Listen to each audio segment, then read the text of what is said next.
Salut à tous, donc cette semaine on continue la BMW série 7 de la chaîne Smells Like Gasoline. Donc on va commencer le tirage de la porte arrière gauche. Vous allez voir quelques accélérés, donc on va essayer de rattraper toutes les petites déformations marquées par un rond préalablement.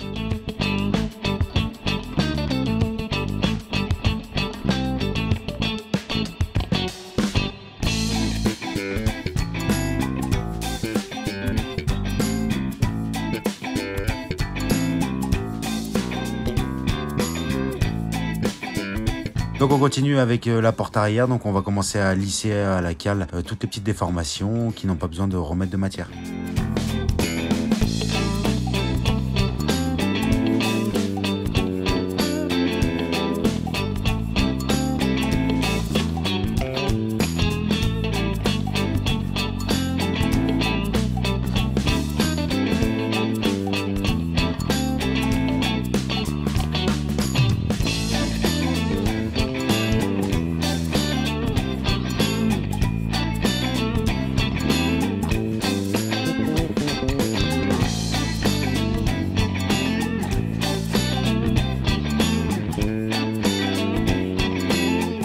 Donc encore une petite surprise sur la porte arrière gauche, pas mal de mastic qui a été mis dessous. On va commencer par mettre le mastic le plus large possible, pas une couche épaisse mais au moins le plus large possible pour essayer d'aplanir au maximum la surface tout en lissant l'apport en matière qu'on va faire sur la porte.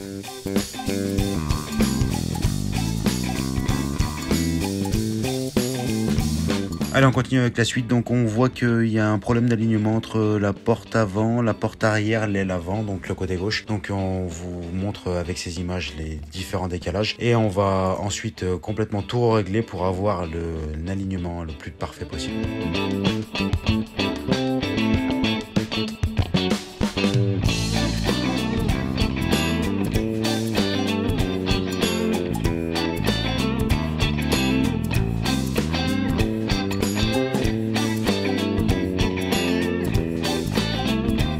Donc la porte avant cette fois-ci, même travail que la porte arrière, sans la surprise d'avoir du mastic. On a lissé complètement tous les petits défauts et on n'a pas besoin d'apport en matière.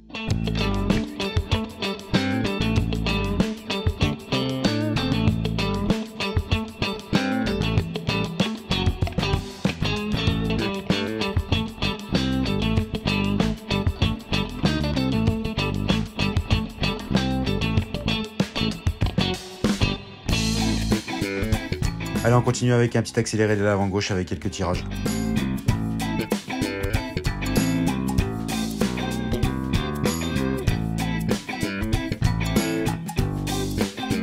Comme il a été dit dans la précédente vidéo de la BMW série 7, on avait beaucoup de grêle qui avaient été impactées sur le pavillon, sur la malle arrière et sur le capot. Donc comme on voit toutes les traces, on a essayé de caler au maximum au départ avec la ponceuse et ensuite un petit coup de finition avec la cale pour éviter d'avoir un apport en matière avec le mastic. Donc on a réussi sur pas mal d'éléments, mais il y avait quand même pas mal de déformations. On le voit sur les précédentes vues. Donc là on fait quelques tirages sur les parties les plus pénibles à refaire et on vous montre la suite en vidéo.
Allez, rendez-vous à l'aile avant droite, donc on voit bien une grosse déformation. Donc la déformation principale, elle est donc sur le latéral comme vous le voyez, mais il y a aussi une grosse gonfle au niveau du supérieur de l'aile. Donc on va utiliser une autre technique, pas de tire-clou cette fois-ci, en tout cas pas pour le gros. On va commencer avec tas de carrossier, on va essayer de lisser la gonfle qu'il y a au-dessus sur la vue supérieure de l'aile. Donc on va vous faire des petits accélérés. On va donc ensuite procéder à la déformation principale sur le côté. Vous verrez le résultat une fois tout terminé.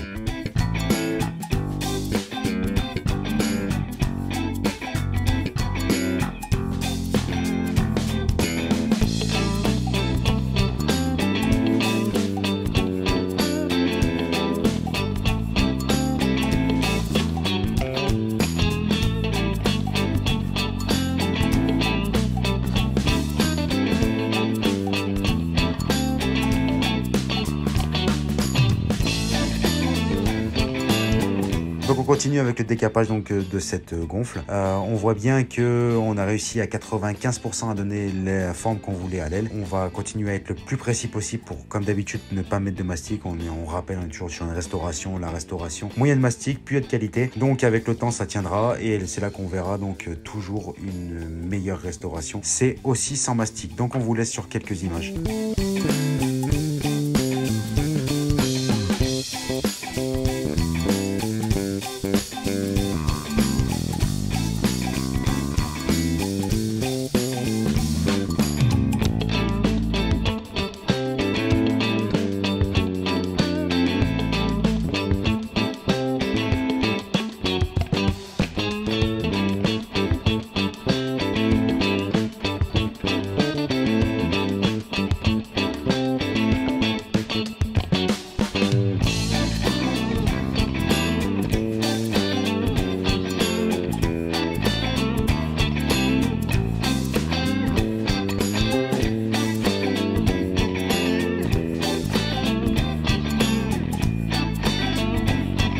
Cette fois-ci, on va s'attaquer au toit. Donc, pour rappel, le toit a été grêlé. Vous voyez bien pas mal de ronds là où il y a les déformations. Donc, pour rappel, le toit, c'est vraiment la partie la plus sensible du véhicule à travailler. La surface plane, c'est toujours le plus délicat. Pourquoi? Parce que quand on va utiliser le tire-clou, il va avoir une soudure. Une soudure, ça veut dire un gros point de chauffe. Donc, peut-être éventuellement, comme il n'y a pas de renfort et que c'est vraiment une partie plane, il va avoir une déformation du toit, un allongement des tôles éventuellement. Donc, on va dans un premier temps essayer de rattraper donc tous les impacts qu'il y a eu de grêle. Vous voyez donc des petits traits au niveau du milieu du toit, donc je pense qu'il y a eu en plus comme un amas de neige qui est venu appuyer la tôle du toit contre le renfort dessous et qui a marqué le toit. Donc on va vraiment essayer de traiter le toit au maximum mais sans le chauffer. Ça y est, cette fois-ci, donc le toit a été rattrapé au maximum. Vous voyez donc des couches de mastic qui sont malheureusement inévitables. Mais pour vous rassurer, les couches de mastic sont très fines. On n'est pas sur vraiment des gros apports de matière. On voit qu'on va encore continuer sur ces petites vues accélérées à enlever de la matière. Et on sera vraiment sur un toit qui sera remis à neuf. Merci d'avoir regardé cette vidéo. Donc comme d'habitude sur la chaîne Restauration Automobile, on continue tous les jeudis à 18 h, peut-être quelques semaines d'autres bonus qui vont arriver. Donc on va continuer la BM série 7, on va vous montrer pas mal de vidéos assez exclusives. On va vous expliquer un petit peu les méthodologies de cachage du véhicule. Donc on va passer à l'après, donc on va mettre une surface garnissante. On va vous expliquer, donc on va la mettre en cabine et c'est là qu'on va vous expliquer sur les vues les différentes techniques de cachage. Je vous montrerai les différentes techniques de scotch retourné. Donc ça la semaine prochaine. Donc merci d'avoir regardé cette vidéo et à la semaine prochaine.